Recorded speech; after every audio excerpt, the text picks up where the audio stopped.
Top priority drug personality arestado sa Davao City. Merong 7.7 million pesos na lagaan ng shabu ang nasamsam. Detalye ng balita mula sa Action Radio Davao mula kay June Suter. May buntag ni mo, June.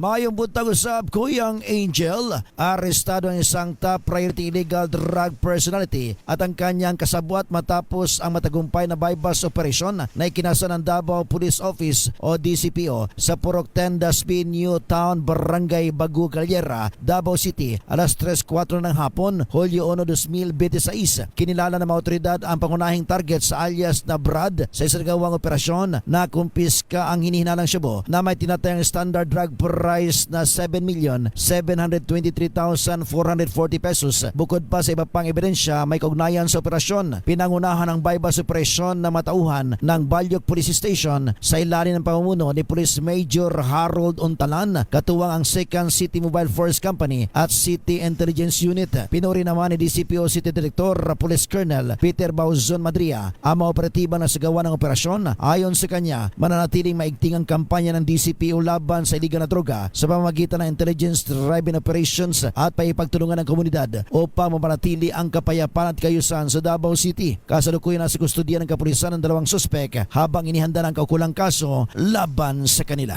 Ito si June Suter para sa DZRH. Una sa Pilipinas, una sa Pilipino. Daghang salamat, June Suter.